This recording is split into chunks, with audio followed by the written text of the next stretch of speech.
Hi everyone, good morning. I we're gonna have a deep dive into Zoho DataPrep. I hope you have your swimsuits on. So so let's get started. So I am Alan. I'm the product manager for the Zoho DataPrep product, and I head the business data management related features within this BI suite. Right.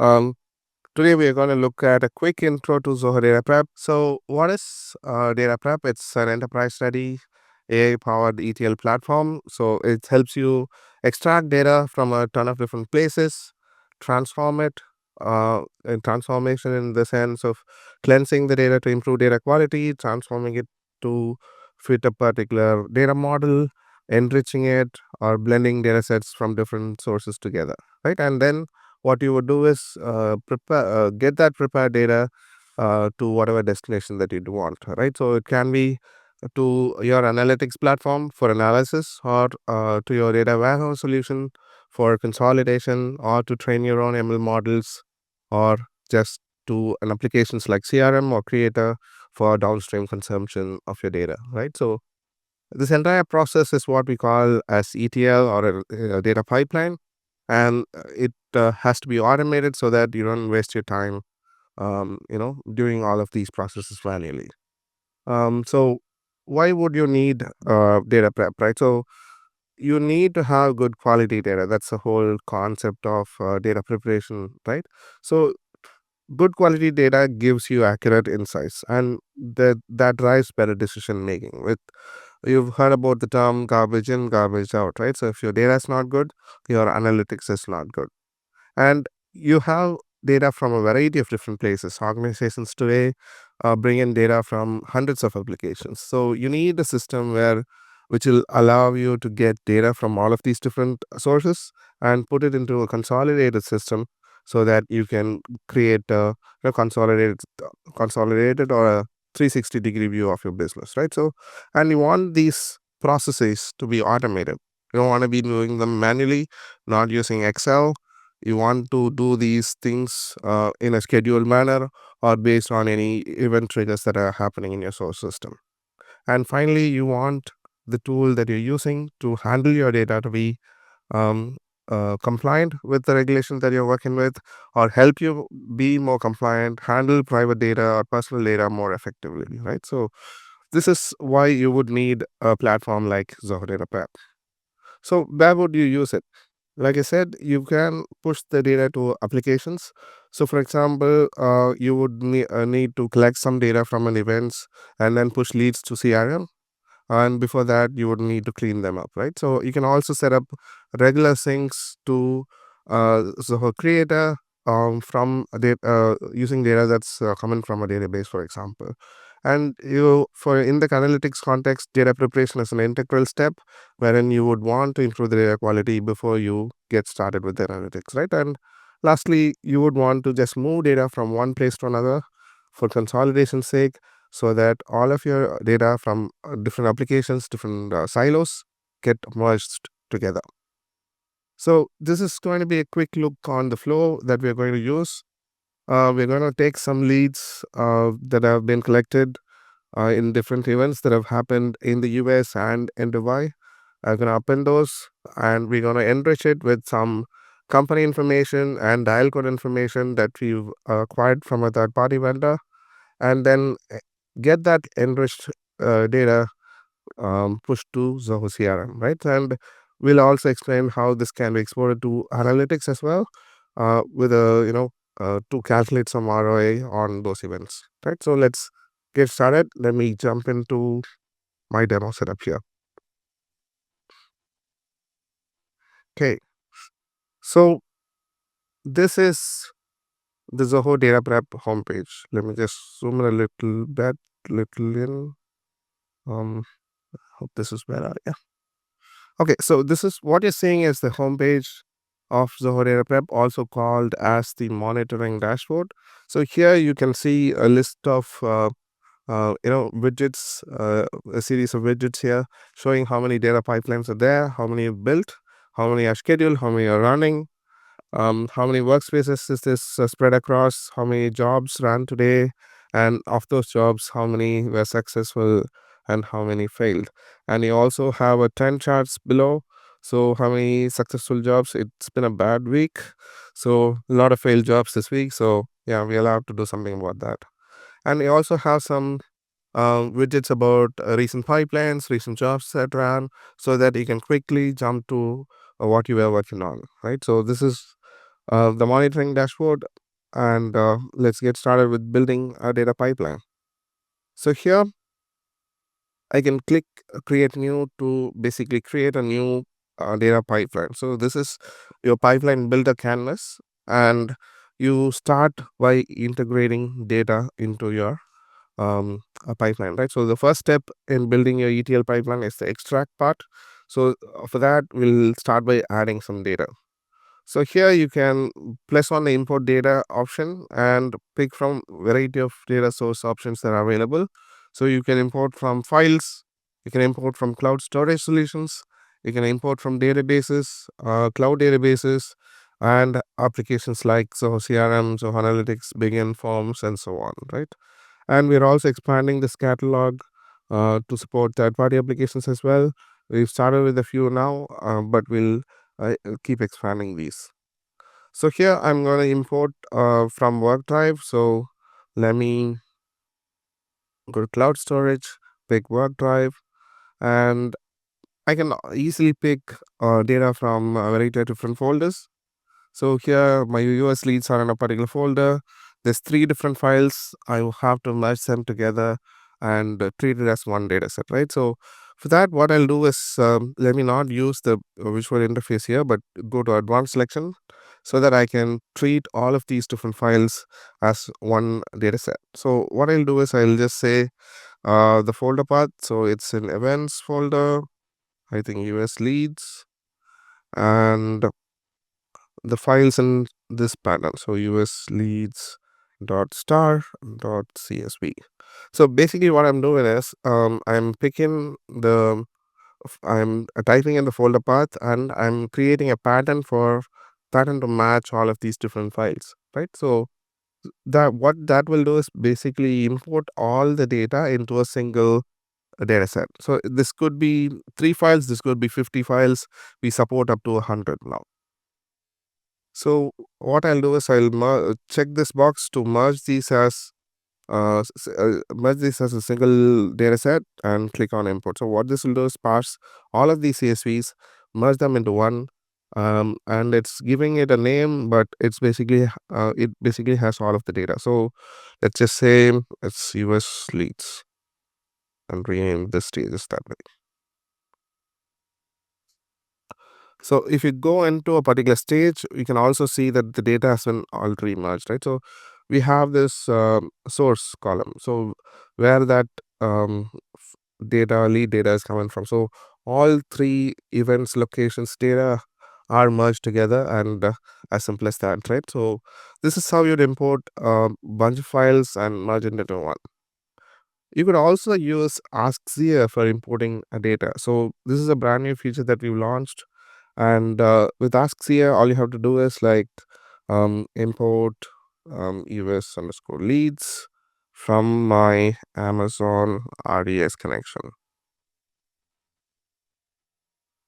So this is going to interpret what I mean, and it's going to pick a table from the Amazon RDS connection that I've previously created.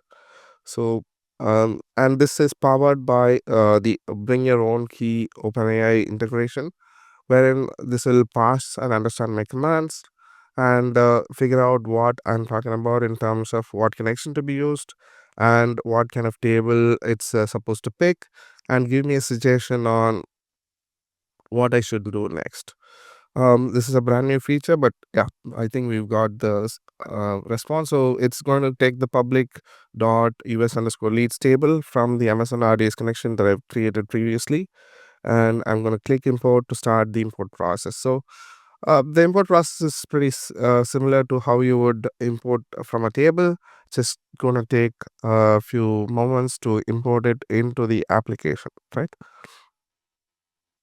And what you can do to import is you can basically do imports from Google Drives like cloud storage solutions. You can import data from other sources like the databases that you've set up, applications that you've set up, including so CRM and Creator, and it will all be imported into the application, right? So here we have imported this as a table, so you can also see that the source is marked in this icon here. So this is coming from OneDrive. This is coming from the RDS connection at Cloud Database, right? So yeah.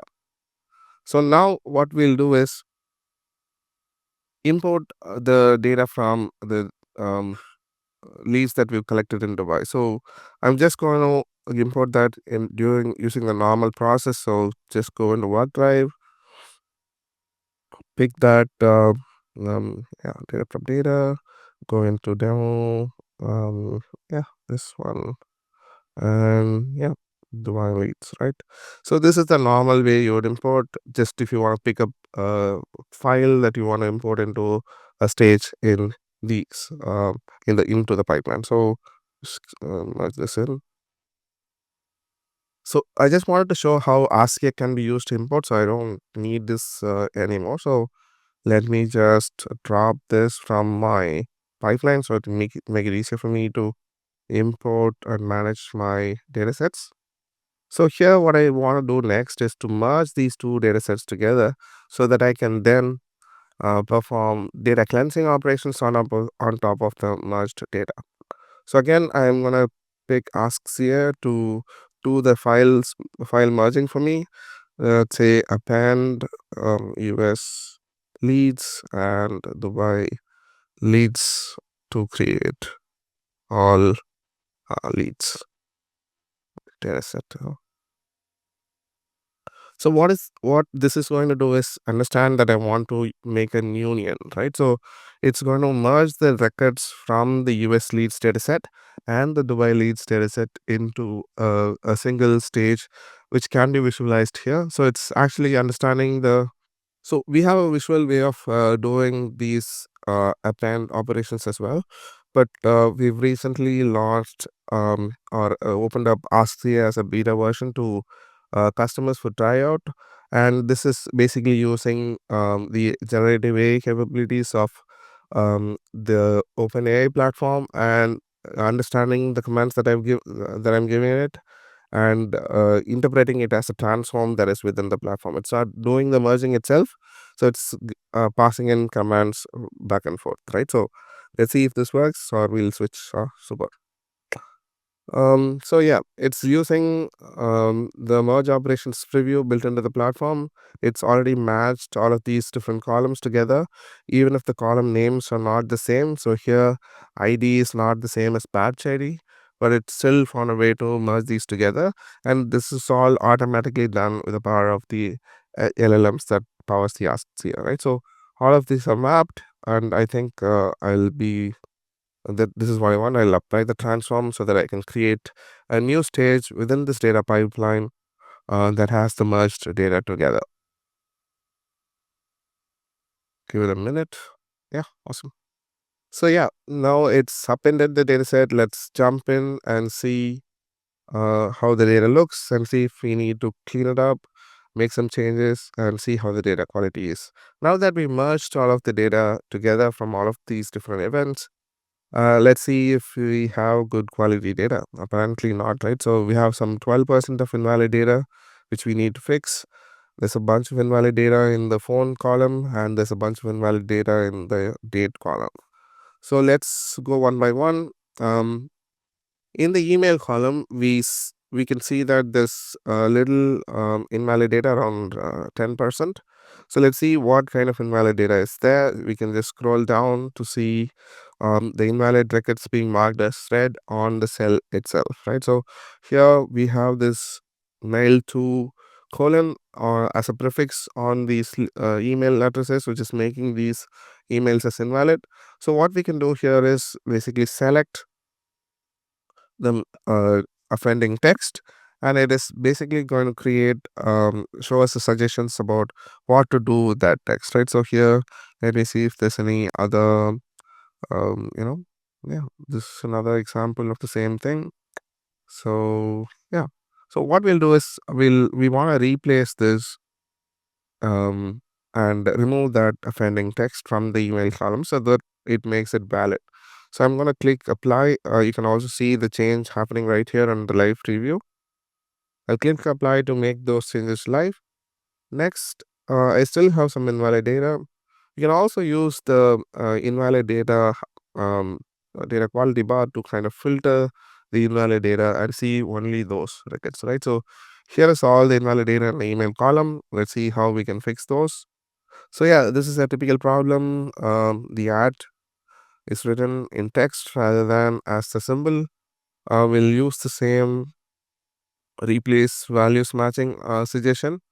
Go to there. Yeah, this one there.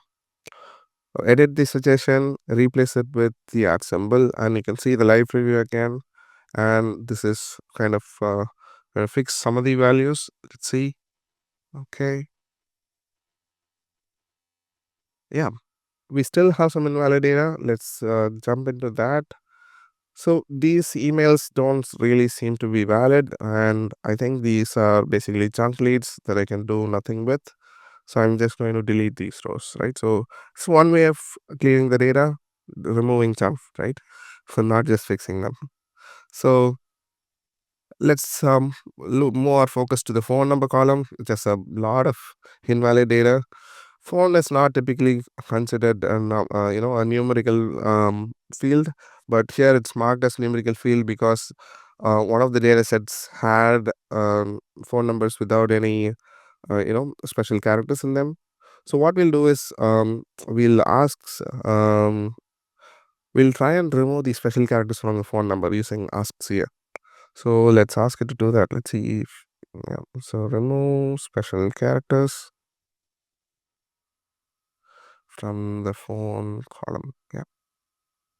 So this is going to remove all of these hyphens within the column, and it's going to give us a preview. So again, this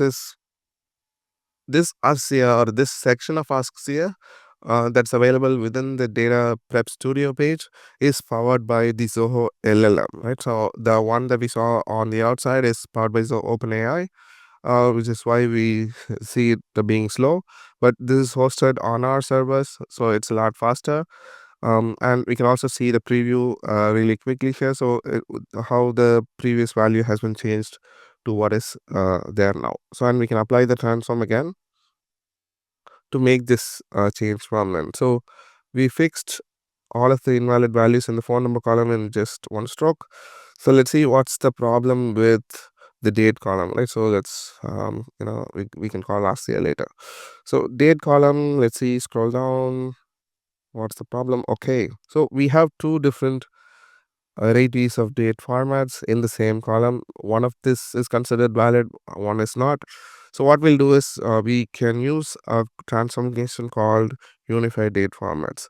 So whatever capabilities that we can use with AI, there's nothing like clicking a button, right? So these kinds of intelligent transforms automatically analyze what are the different date formats that are available in the column and give you a suggestion on how you want to merge them together. So these are the two different formats that are available, and I think I'm okay with the format that's suggested below.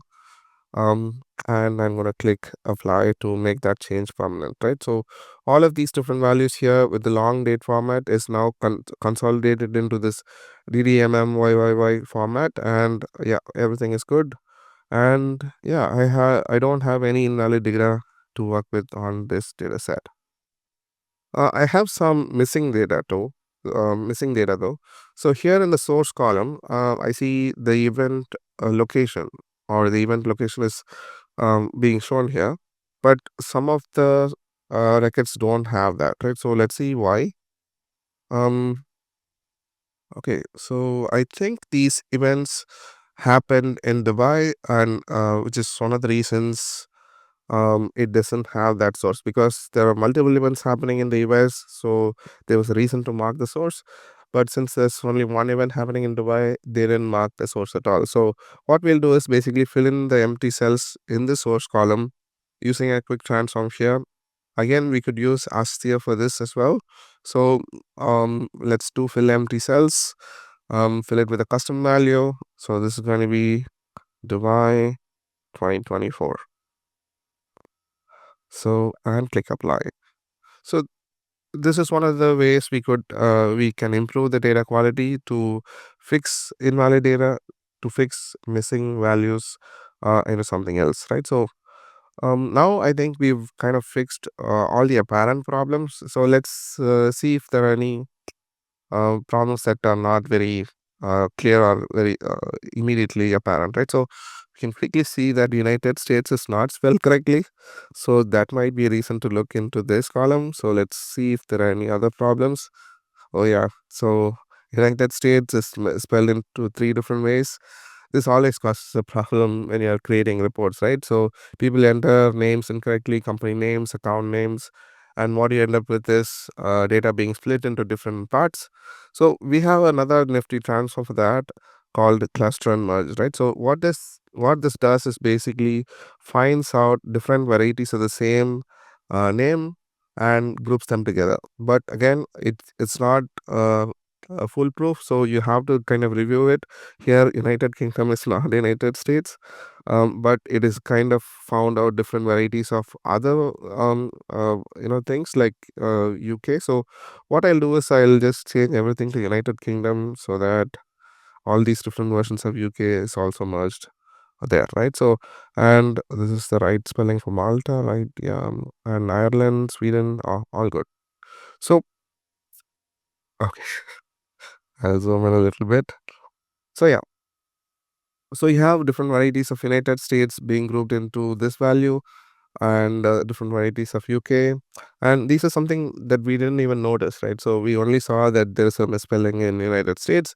We kind of dug through that, but this transform kind of helped us bubble up all of these different inconsistencies in the data. So this is what we mean by standardizing your data, right? So removing inconsistencies. So I'm happy with all of these suggestions. I'm going to click apply to kind of consolidate the data in the country column. So another important kind of hidden data problem is duplicates, right? So let's see if there are any duplicates. People might have been scanned twice. So let's see if there are any duplicates there. And we'll choose the email column to identify these duplicates by and see, run the preview to see if there are any duplicates. Okay, it's good. The data quality is good. Nobody scanned twice and they have not attended the event multiple times either. So the data set is good. We don't have to really apply the duplicates, but if there were, it would have shown up, right? So once I'm happy with this, I'm just going to enrich this data set with some additional information. So I'm going to enrich the company information of these leads. So I have the company name here. I want to add information about the company, such as how many employees are there, what's the revenue, what's the location, so on and so forth. So let's jump into the pipeline again. Bring in another data set which is collected from a third party. I can use Zoho Work Drive, pick the data from my folder. Yeah, so company. I'll also use the dial confirmation, but let's just go with this. So yeah, company CSV is basically acquired from a third party company. So here, I have the data. I can quickly show what's in there. So when you click on this particular node, you can quickly see a data preview of what is available. You can also see what are the rules that are applied on top of that data set, right? So here the company name is available, what's the headquarters, what's the website, what's the industry, company size, and annual revenue. So let's bring these two data sets together. We'll try and use asks here again. Let's just hold our breaths while it works. So join all leads with company information, company dataset using the company name. Um, okay, here goes nothing. So this is going to again identify. It has information like the column names of all the columns in the all leads dataset and all the columns in the company dataset. So it's going to identify what's the best way to join these two datasets. And if it doesn't, it'll certainly ask me, right? So if it doesn't know what's the best join method to be used here, it will ask whether you want to do an inner join or a left join or so on. So here it is assumed that it has all the information it needs. and it's showing me a preview, and it has chosen the company column just like we told it to, right? So it's using that, it's showing me a preview, and it's also joined all of these different columns from the other data set here. So let's apply this transform and um, join these two data sets together to create an enriched leads data set which has information about that leads company, right? So let's wait till it runs. Yeah, so all leads company data sets now created, so let's just rename it as enriched leads.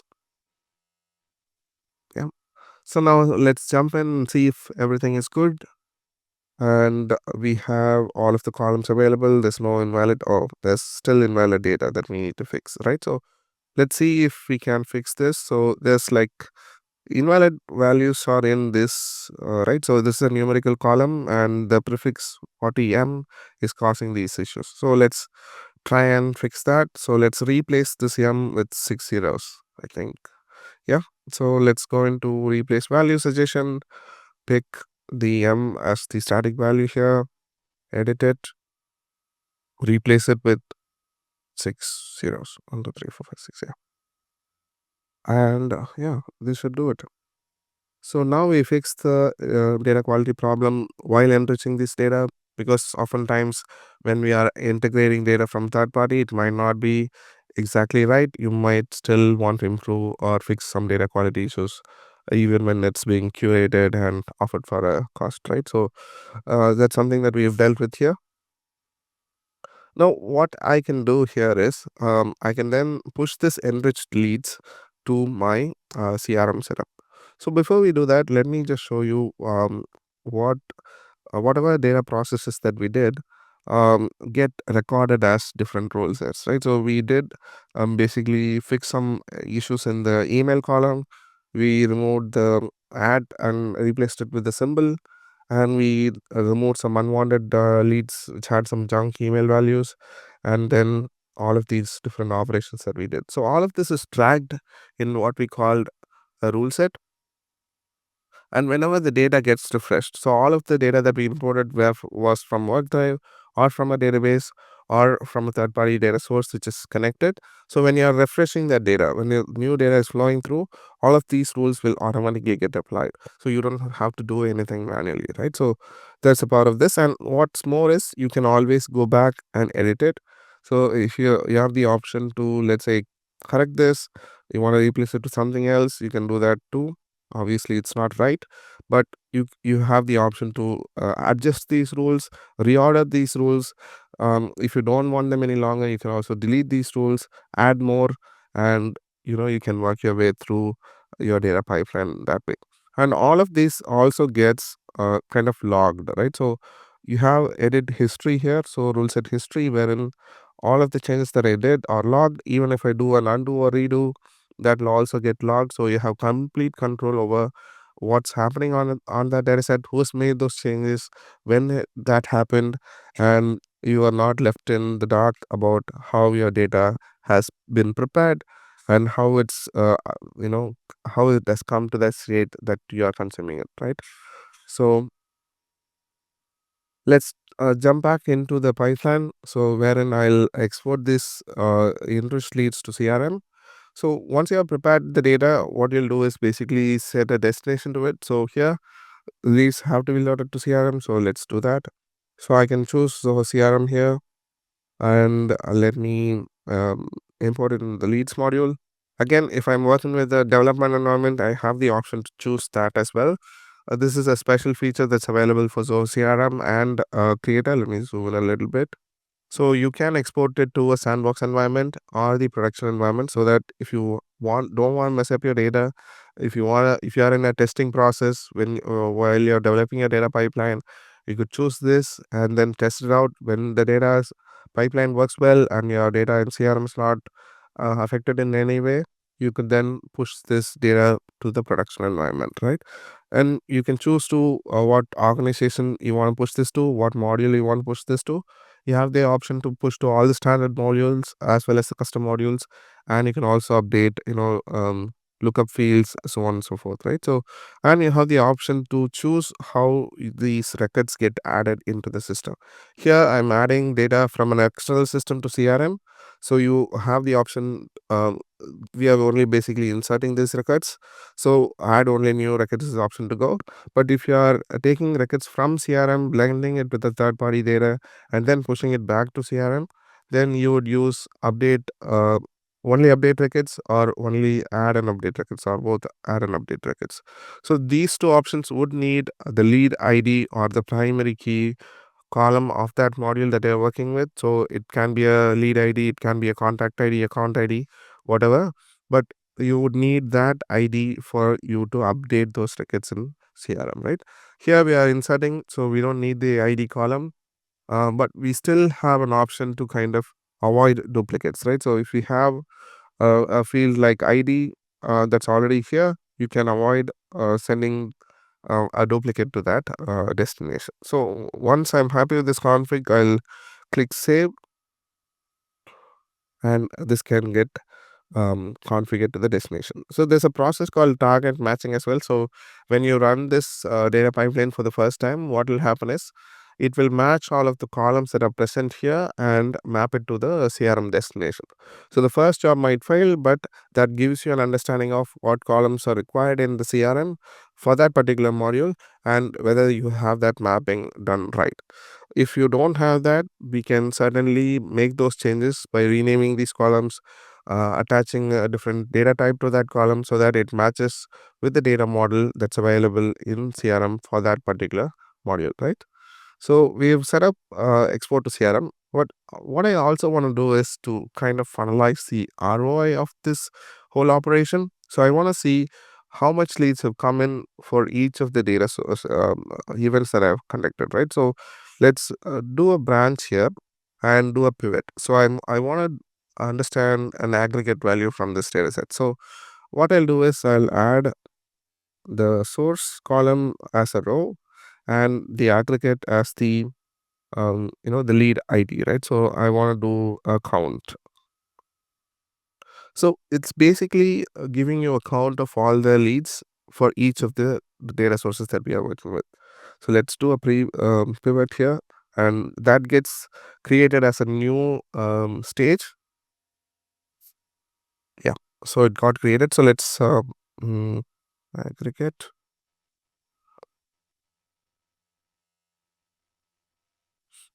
So you can see here what's the source and what's the lead count that we received from all of these different places. I can rename this as well. So it's like lead count.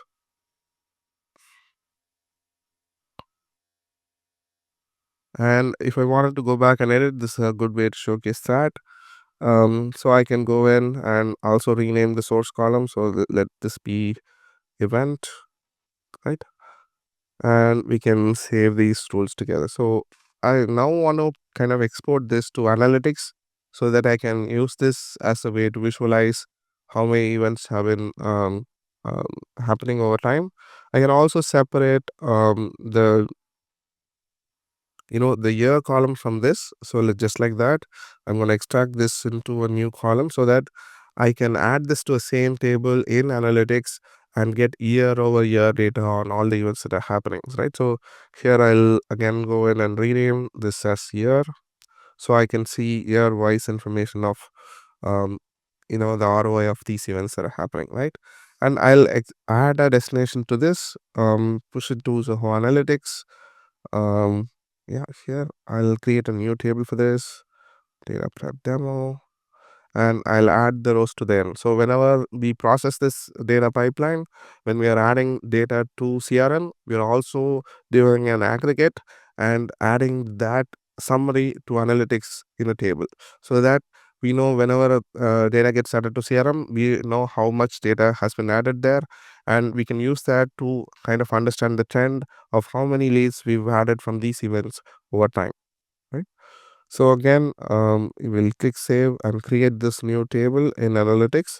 And again, so we have multiple destinations in this data pipeline. So we have imported data from a variety of different sources. Here we use work drive as our demo thing, but like I showed you, you could use databases, you could use data warehouses, you could use files stored in multiple clouds storage solutions, right? And you can also export to applications like um, you know, CRM analytics. And if you even wanted to, let's say, keep a copy of this in, let's say, OneDrive again or in Amazon S3, for example, you can add multiple destinations as well.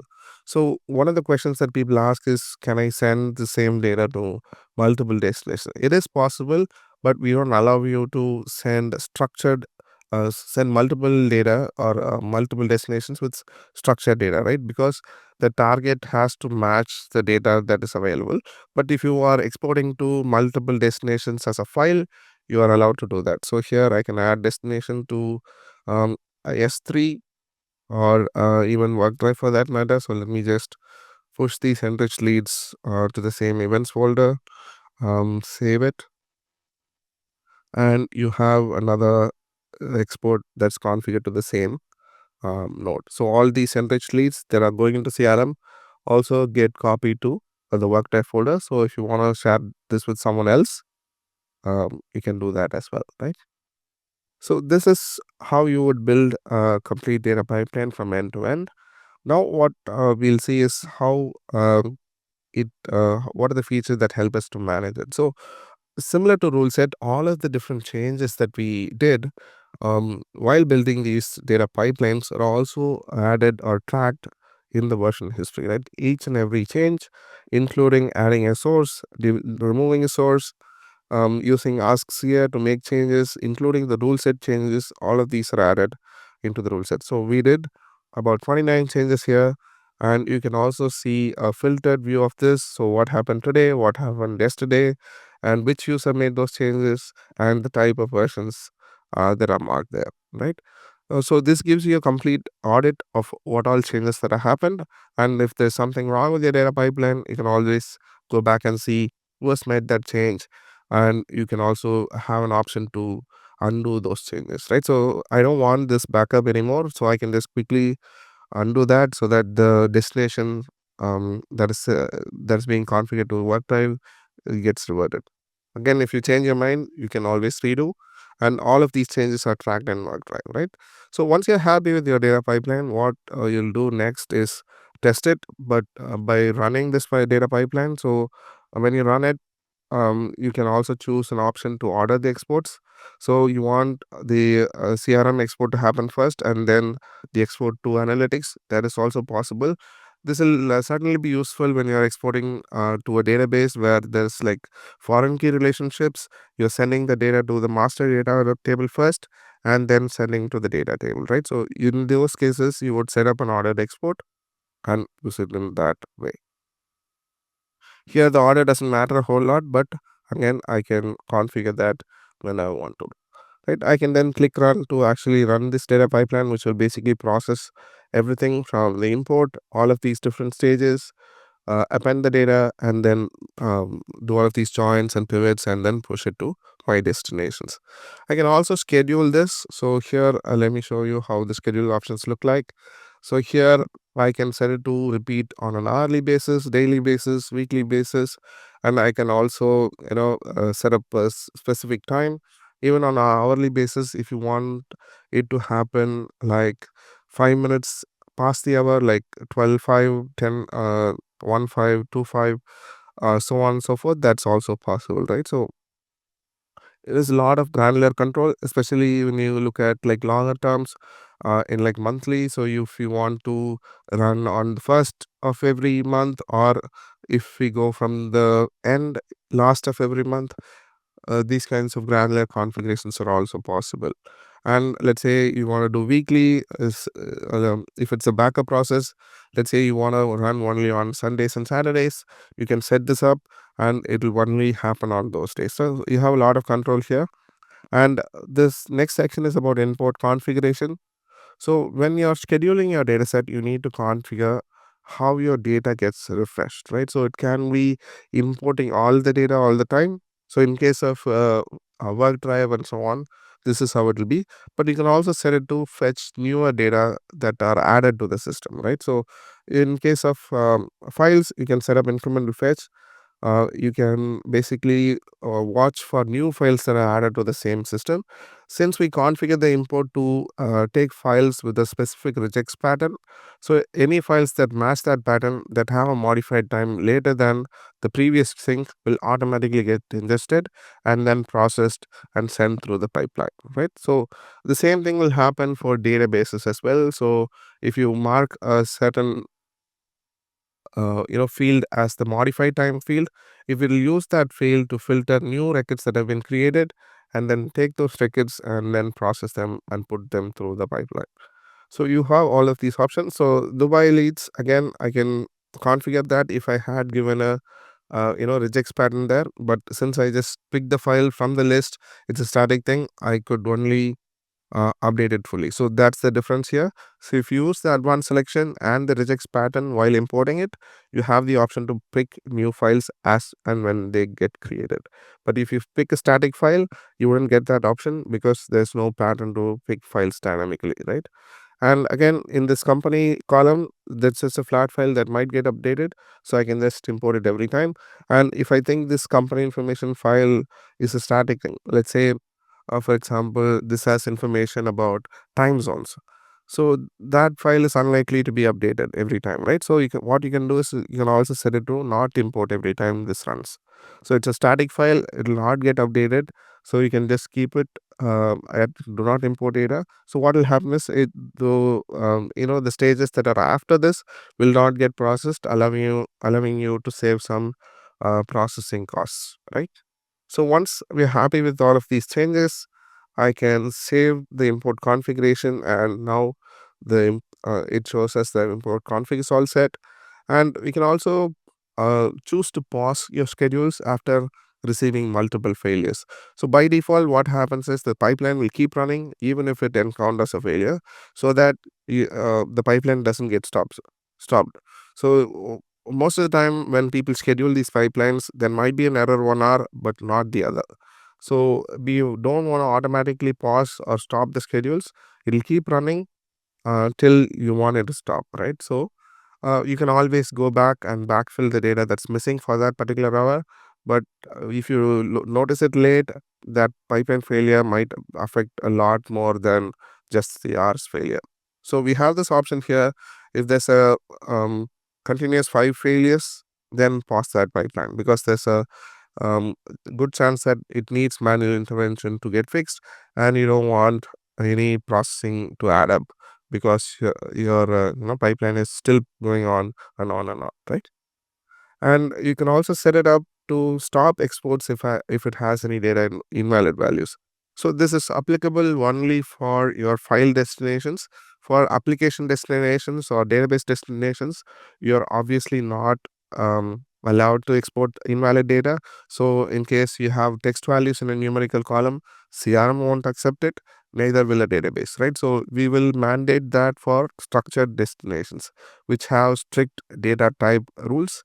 Whereas if you are exporting it to an Excel file, that's not really a concern, but that is up to you. So if you are exporting to an Excel file and you still have invalid data, you have the option here to enable this, and this will stop that export from happening. And again, ordered export is available for scheduled jobs as well. So if you're dealing with related tables, you could use ordered exports to order them in a certain way.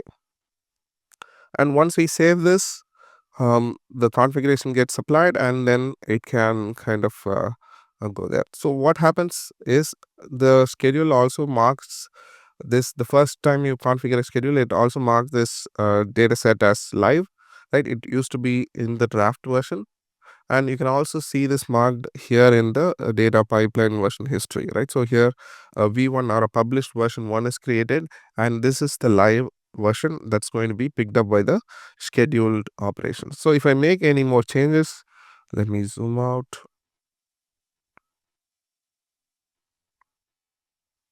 So what will happen is it will not affect the schedule pipelines at all. So let's say I want to add a stage here, similar to what we did previously with the work drive export. Let me do a stage which is basically creating a branch of the same data to do some other operations that might not be part of the same workflow here. So since this is schedule, it is already throwing us an info warning here saying any changes made to the pipeline is saved as a draft version, and only when you mark this as ready, the changes will get reflected into the scheduled process that is going to happen next. So till then, whatever changes that you make is not going to affect your um, scheduled operations. So this, you can use this as a sandbox environment, make all of the changes that you want, test it. For example, I can export this, add a destination here to export this to right click, add a destination. Let me just export this to just a file, CSV file, right? So I can set a destination like this, and this can be downloaded from the jobs page as well. So once I do this, I can run this, test it, and if I'm happy with the changes, I can then go ahead and mark this version as ready, and this will basically create a new published version or new live version, and from the next schedule onwards, this new version will get executed, right? And if you made some unwanted changes, if you don't want this new version to be taken up, you also have the option to jump back to the previous working version, look at it, see the view only mode of it, and you can also restore it to revert back to that particular version. So this gives you save points in your data pipeline preparation journey, and it gives you peace of mind if you're making breaking changes to your data pipeline as well. You can always revert back to a working version. So this is how you would orchestrate or manage versions within Zoho Data Prep platform, right? So let me jump into another important aspect of it, jobs. So this is how when you run a pipeline, this is how a job is going to look like. It's going to import data from a source, process that data, and it will show the status of that particular node, and then show different information about that. So it shows you how much storage it is consumed, how much rows processed it is consumed, when it started, when it ended, who ran it, and overall duration it took, right? So you can also see the same information in terms of stages. Here the import has not run because it's a manual process and we didn't refresh the data, but if it had, you'll see some information there as well. And in the transformation stages, if you have not made any changes, you would also see this information there called cached. So if you're testing, repeatedly running the data pipelines, and you're not processing set or making changes in any of the stages, those will not get processed, so saving you some cost in terms of how much rows processed is getting consumed, right? So here only the join and up rule set has been changed, so only these two nodes are processed, whereas these two nodes didn't say any rule changes, so they didn't actually get processed and they are marked as cached, right? So important note to understand, so that you don't get you wouldn't get overcharged by redoing the same process while testing or some other processes, right? So and you can also see the export that's being successful here. You can also go to the output tab to understand the overall data quality of the export and where this data came from, what stage it was marked to, how many rows and columns it had, and you can also have a quick preview of what the data looks like when it was exported to that particular destination. And you can also download a copy in CSV format in case you want to look at it deeper by filtering it on Excel or something else, right? And you can always jump back into the job history version. So this whole list will give you information about all the jobs that have run. So let's check this pipeline out. So you can see that's a failure here, and it is failed to export the on data to analytics. You can see all the failure lists here. So this one, but it's an important thing, there's no such table found in Zoho Analytics. Sometimes this happens when people delete your destination module itself, right? So if a table is renamed, if a table is deleted, your data pipeline breaks. So you have the option to go in, edit it, modify it, update the configuration for your destination, and then you can start running your pipelines back again. So it gives you granular information. It gives you all the details that you need to fix the data pipelines that you've built and go forward from that, right? So this is an example of a failed pipeline. We can see a lot here, but again, if you think that error is going to get resolved just by retrying it, let's say it's a connection error, it just hasn't communicated with the other application. It's a temporary error. You can just click on retry, and it will start the same process over again. It will only retry the nodes that have not been already processed. So when you click retry, it's not going to process all the data. Again, it's just still going to be cached. It will only retry the failed nodes within that pipeline, right? So it's going to retry only the export in this particular case. Okay, so this is a good introduction into how DataPrep can help you build data pipelines from your data sources, build it out into your destinations. And the jobs list gives you a list of all the jobs that have been executed, gives you granular information about errors, and then a way to fix them as well, right? So let me go into another important thing. So how do you collaborate with others in your when you're building your data pipelines, right? So you can use this share option and basically add anyone from your system and give them permissions to actually start co-developing this data pipeline with you, and whatever the changes that they make will show up on the canvas as well as on the versions. So in the versions you can see that it is marked with the user, and you can also see other person making those changes as these versions go on and on, right? So this is how you build it. So this is one small example that I would like to give. So here, let me import another data set wherein I have some textual information. Here, this is feedback data. So what this does is, unlike your tabular data, which has this tabular information, we have some textual data here that can help you quantify the information that's available. So this text is not very easy to understand, but what we can do is basically quantify the data by using transformations like you know, sentiment analysis to understand what's the sentiment referred to those in those text columns. You can also understand or quantify what's the keyword that is mentioned in that text, right? So to extract what's the important topic that this feedback um, contains. So let's use that as well. So let's use keyword extraction here to extract all of those. So keywords. So this will basically understand what are the keywords, important keywords that are present there, and then put it into arrays. You can then flatten it out by extracting it from list, which will basically convert into different rows of the same thing.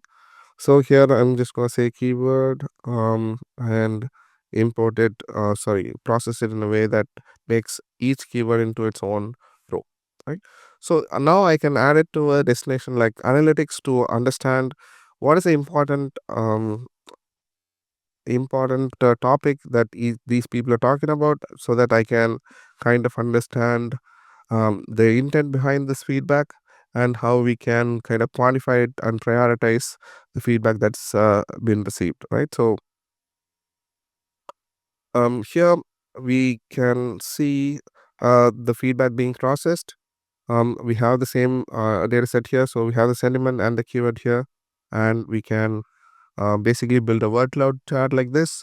So what's the important thing that positive feedbacks talked about?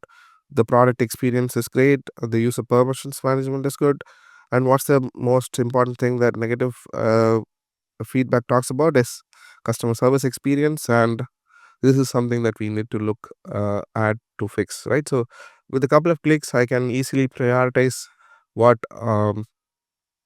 yeah, what I need to look at from the list of feedback that I have, and then prioritize my way around to fixing it. So this gives you a brief look into Zoho Data Prep and its capabilities. I hope you had an informative session today. Thanks for your time.